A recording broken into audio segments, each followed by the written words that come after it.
We're with Wheaton's Jesse Scott following a 42-35 victory for his football team on Saturday at WashU. Coach, what were your takeaways from that victory? Yeah, ultimately, I'm really proud of our team, proud of the way that we responded to the challenge and the task at hand and continued to fight through the course of the day.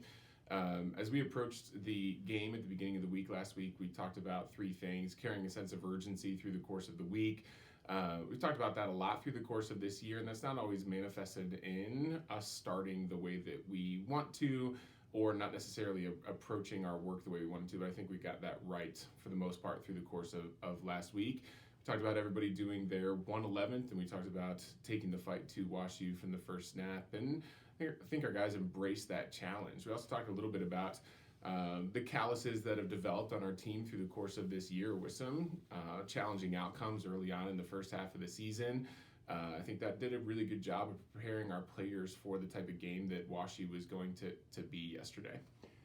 Coach, we've talked about this in the past, but your team really used some lengthy drives offensively in this game.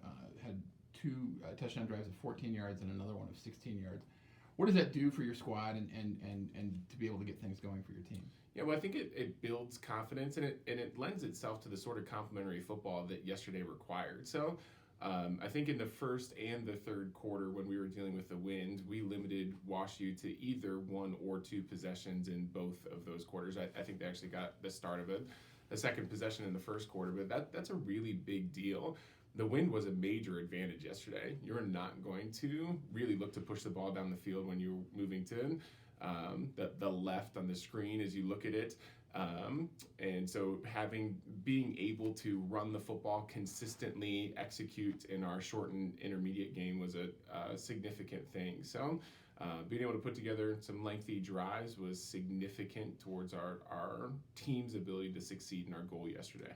Both sides of the ball really responded to WashU at various times in the game, but a key instance that your defense did, one example of that is late in the first half, Max Smith had an interception in the final minute actually, to prevent WashU from scoring in the first half, and then your team went into halftime with a lead.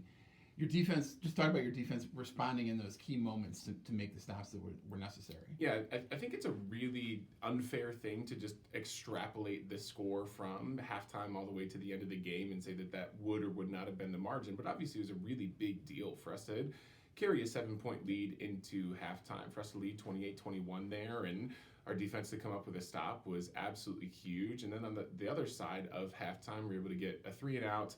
Offense got the football, took it down, and scored on yet another lengthy drive after WashU had boomed a punt, and that really got us moving in the right direction. And it was that 14-point cushion that we were able to ebb and flow with through the majority of the rest of the game that allowed us to come away with what we wanted. So that sort of counterpunching was a really big deal.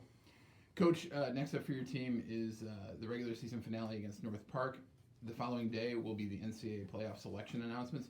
What are your thoughts on the NCAA playoff selection announcements? Yeah, I think it's an opportunity for us to embrace what we challenge our players with all the time, and that's to control what we can control. We've got a team coming into McCauley Stadium on Saturday. We've got to be ready for North Park and ready to be our best, and we can't affect Sunday beyond what we can do to affect Saturday, and we've got to have a great week of preparation and be ready to take it to North Park on Saturday afternoon.